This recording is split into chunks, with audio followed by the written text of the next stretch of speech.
they were really bottling you up and making it difficult for you to do a whole lot because their defense playing so well, and at times you look like you're freewheeling offense. A lot of sizzle for an early November game, I thought.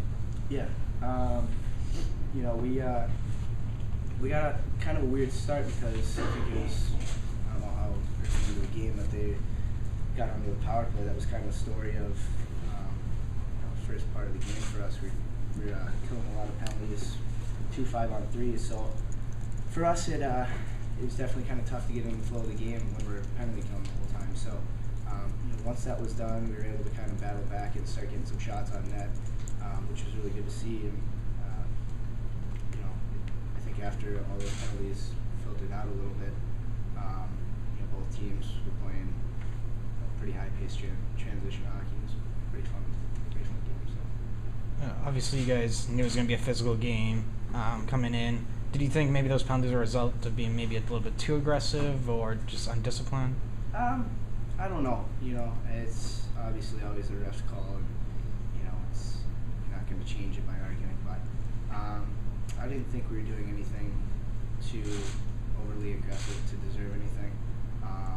But the guys stepped up to kill those penalties, especially against one of the, if not the best power play in the nation. So that was good to see out of our guys, and obviously Kieran playing well. So. Can you talk about what you guys were able to do so well, killing those penalties? I think we blocked a lot of shots tonight. I think that's what we did best. They're a real shifty team up front. If you take away their options, I think if the penalty kill is going to be real successful. I thought we did a good job of that tonight. At this point, you guys are the only unbeaten team left in the nation, and there's a decent chance I think you could be ranked number 1 on Monday. Would that be a little worrisome in some ways? I think whenever you get that number 1 ranking on the back of your jersey, you kind of get a bullseye. But I think we got a lot of guys who were here in our national championship team where we were number 1 a lot of the season. So I think we can kind of settle everyone down. Whereas you're going to get everyone's best game, kind of like we got last year. So I think with the leadership we have this year, we'll kind of keep everyone intact and not let the number 1 ranking go to our heads. Dave, you played a lot with Max tonight, and then you've also played some time with Adam. Can you talk about the differences in their games and what it allows you to do? They're both great players, both good players to play with. It's just, they both kind of give me their freedom to go up when I want. More of an offensive guy, so I can count on them being back there when I jump up in the play, and they're more offensive at the blue lines rather than up on the rushes or up and down the ice. So I think that kind of gives me a lot of freedom to do what I want. Chris, third straight game scoring a goal.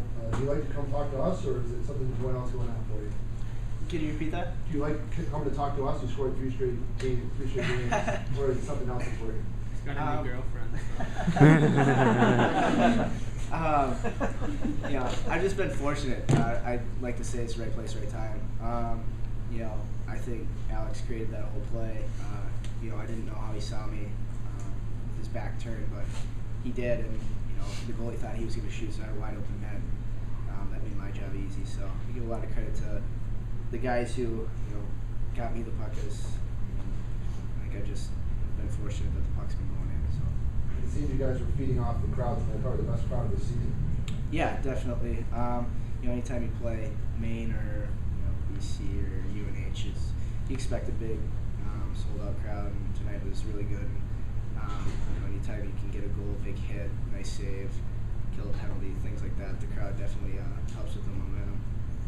Chris, talk about the work that Charlie Coyle did tonight, especially in the third period. His interference penalty, led to them tying the game up, and then obviously he got the one at the other end. Yeah, Charlie, is a big, strong, skilled player, and he's proven from day 1 that he's going to be a big part of this team.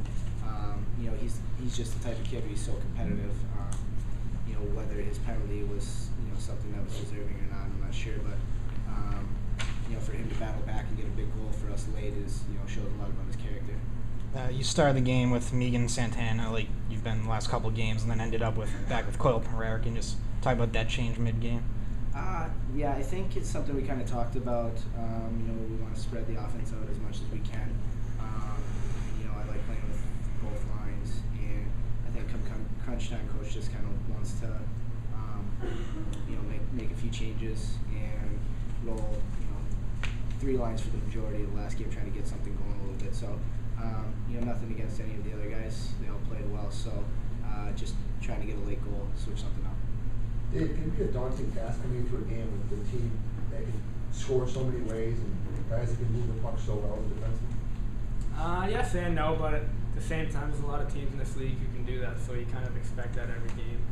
We know they're real talented up front. Me and Chris and a lot of the defense have played against them growing up. There's a lot of local guys you play against them all your whole life, so you kind of keep your eyes on who's out there at times, and you're a little bit more aware of who's out there. But overall, it's just kind of you're playing defense and trying to play your game. Was your move though to kind of show your flash as well? I don't know. I think I blacked out for a little bit. On that one. For 5-on-3, Joey seemed pretty adamant that the puck was in for the video review, but did he say anything about what he saw, or? I don't know. Joe was saying the guy had his hand over the puck. I don't really know about Joe. I'd trust the referee over Chris. Chris might have had a better look at it. I don't know. I was standing right there. I was on the other side, so I got a good look at it. I just was a little confused because to me it looked like he had his hand over the puck. I don't know if it actually ever crossed the goal line or not. But to me, you thinking maybe a penalty shot? That's what I was saying. I understand you can't review a penalty, but to me, I think the initial ruling should have been a penalty shot if the puck didn't cross the line. So I think they went about it the wrong way. But as far as I understand the ruling, if the guy covers the puck in the crease, then it should be a penalty shot. But like I said, we're not going to be able to fix that or anything. So it's history now. So. Chris, can you talk a little bit about what worked on the man advantage tonight? You scored a power play goal and then one with an extra attacker. Yeah, it's something we worked on a lot this week was our power play. It had been struggling, I think, quite a bit. It had been about 13% or something.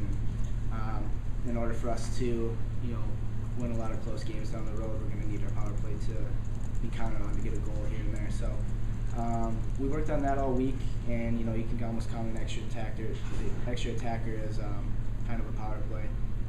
You just got to be aware that you don't have a goalie in the net, but it's definitely something we worked on all week, and it paid off a little bit tonight. So. You got moved back up front on the power play from the point. Can you just obviously that was one of the changes you guys made. Can you talk about that? Yeah, we it's not that things weren't going that well, or we just weren't scoring goals, but we were kind of getting away from what we preached about, passing, shooting, getting guys to the net. So we just switched it up, tried to give it a different look, go back to what was working back when it was really good in St. Louis. So I think we'll just keep working on that and switching some guys in here and there, and hopefully keeps improving.